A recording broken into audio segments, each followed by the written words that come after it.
Welcome to SoccerexTV. I'm here with Robert, patron of Sands United Football Club. Robert, how are you doing today? Very well, thank you. How are you? I've been good, thank you. Good. It's nice to finally get you on the camera, have a nice chat. Yeah, it's taken a while. Family life's crazy, work life's crazy, but we're here. So I can only hopefully all imagine. good. Yeah, let's just kick it off. So, how has Sands evolved since its inception, and what are the significant milestones that the organization has achieved?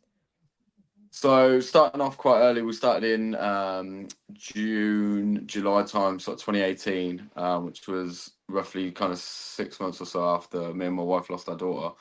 Um, we had a charity football game. It was just supposed to be something local, something for local people that I met along my journey of discovering Sands after losing Neve.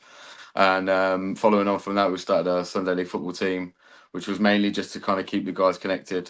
Not long after that, when we started in June 2018, December time, we won Pride of Sport Award, which for us was huge. We'd only been kind of going for 6 months or so.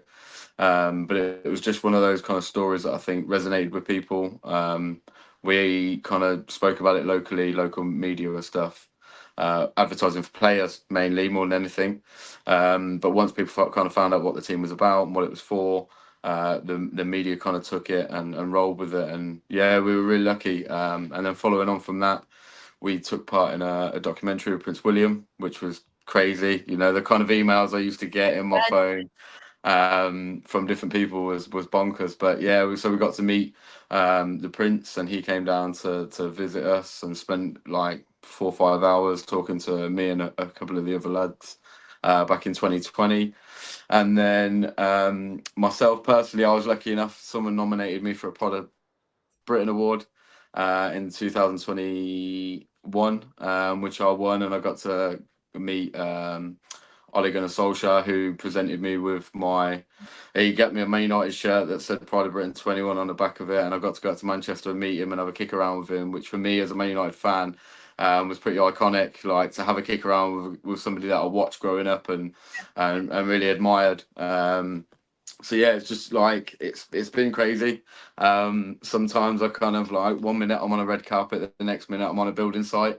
Like that's kind of how my life goes sometimes. But yeah, it's been really it's been a wonderful journey to turn something quite devastating into something so positive and kind of try and support other guys out there at the same time.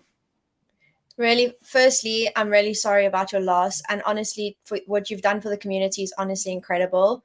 Thank And you. what, from your perspective, what can you say the main goals and objectives of SANS are, and what do you aim to accomplish in supporting the families affected from baby loss? I think the aims from the football side of it was always to support men. I think men socially, it's never quite been acceptable or accepted for men to show their emotions, to talk about how they feel. Um, they come under a lot of kind of ridicule for it. Sometimes they get shunned away. So for us and for myself personally, like I felt very lost when me and my wife went through our loss. I felt very isolated. There was I had lots of friends, lots of people that I knew, but at the time, um, nobody reached out really. Nobody kind of knew what to say or how to say it. I think, you know, from their point of view, they were probably sat wondering, do I ring him? Do I text? What do I say? I don't want to upset him. You know, all these kind of things. And I think, you know, I have to kind of show the way for them to follow a little bit. So I had to be strong enough and brave enough to put myself out there and express how I felt and what things I wanted to talk about and didn't want to talk about. But I think overall, from the football side of it, is just to kind of create a community for men that is open. They can talk about things when they're having a bad day, but at the same time, we can still enjoy our lives. Like there was a period of time I felt guilty for smiling, for laughing, even if I was talking with friends and stuff. I felt guilty that I shouldn't be having fun. I shouldn't be enjoying myself. You know, after what I'd been through. But I think you have to find a way to move into a new normal, find a new way of living, and find a new family and a new community that will support you through that. So that's all we've tried to do, is just create that community, open the doors to it, let people come. There's no pressure to kind of really talk about anything until they're ready. We've had guys that have joined and will openly express how they feel very early, and there's been guys that have joined and they haven't talked about their experience for 6 months, 9 months or so. Um, I remember one guy we had in the team for about 9 months or so, and um, by joining the team, we knew what he was there for. We knew something could happen, but we never kind of pressured him into talking about anything like that. But one night we were all kind of talking on WhatsApp and stuff, and then all of a sudden, like he'd taken it, he'd found that moment within himself to be able to explain his story, what happened to him, in a message format, and even though it took so long, we'd created that environment over that period of time where he felt comfortable to be able to do that. He felt he could trust us. So moments like that really kind of stand out for me more than anything. And I think Yeah. it's just something we've always strived to really do, is just create that network, create that atmosphere that people can come and just be themselves and talk about the darkest of times, or the best of times. That's honestly incredible. And even individuals or community that's not necessarily affected by baby loss, how can they support SANS' mission and contribute to efforts in helping families that are affected by baby loss? Yeah, again, I think in the community that we're in the baby loss community, we were very popular very quickly because there's a lot of partners of men that would have watched their partner struggle or shut themselves off or not talk about things. And I think when they saw what we were doing, they would openly encourage their partners to get involved, however they could, because from if you've been through that kind of thing, you would support something that's championing men talking about these things. The real growth is still happening. I don't think it's happened yet. It's still growing. There's still the stigma around mental health is changing. It's allowing more people to talk out and express how they feel.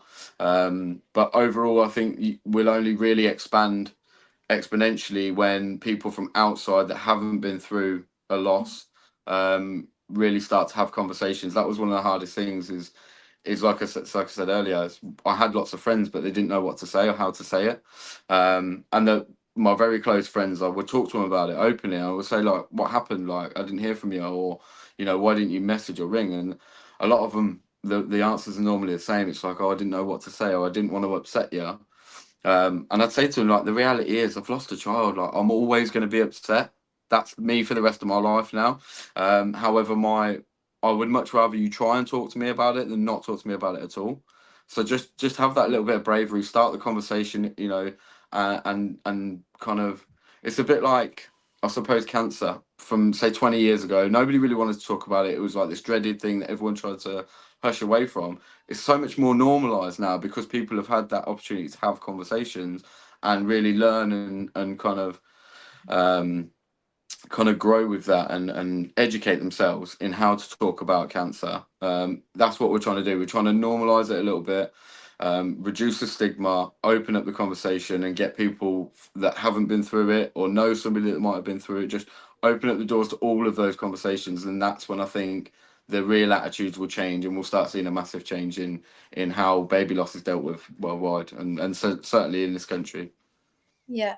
And talking about people actually opening up and telling their story and sharing their side of their story and how they feel about it.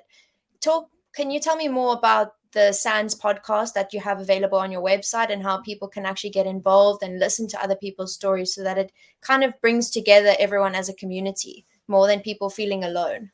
Yeah, so the Sons podcast was started by Jen, who I know really well. She was head of bereavement support at Sons, so anything to do with kind of bereavement support, she's in charge of. I actually did what they call a befriender training course. So it's a course that you can do. It's a voluntary course. It's free, and it helps me be able to talk to other people that have been through a loss at different stages, the wordings to use, the way to talk, like listening actively and not just kind of asking questions for the sake of asking. Like when people say, "Are you okay?" and you say, "Yeah," they're not really asking, "Are you okay?" Like it's asking and meaning it to ask.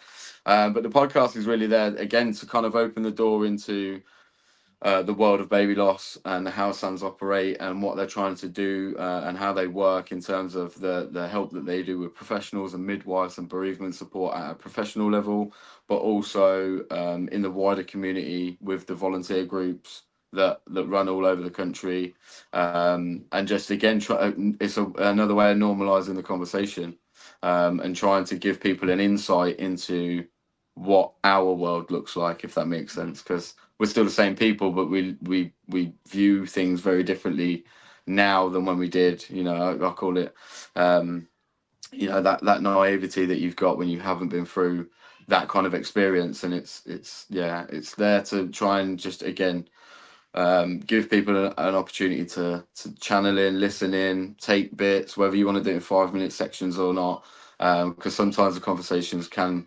emotionally go up and down.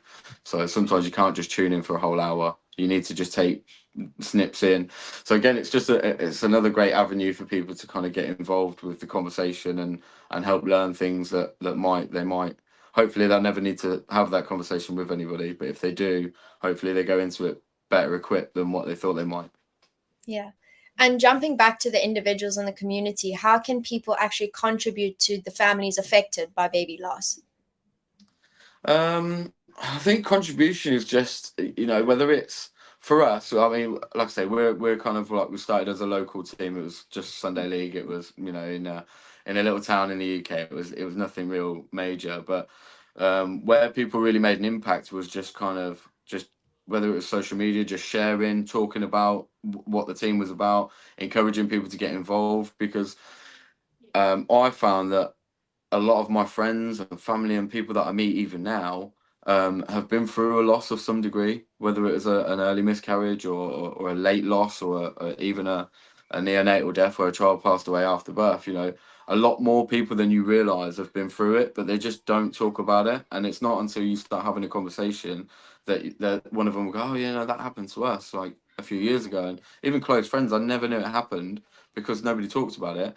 But it's just sharing that, getting it out there, getting it to as many kind of eyes and ears of dads and families, in general, will help, because you never, like I say, yes, we've got 35 plus teams across the country now in the UK, but there's still hundreds of men just in the UK alone that have never heard of us. So we've still got a job to do, and the only way we can really do that is by building a community, having people kind of share what we're doing, encourage it, and hopefully the word will spread as far as we can get it. Well, hopefully after today, the word will spread even more. Thank you so much, Rob, for jumping on Soccerex An TV today. I absolute really pleasure. Thank you for having me. It's such a pleasure. It was great to hear your story.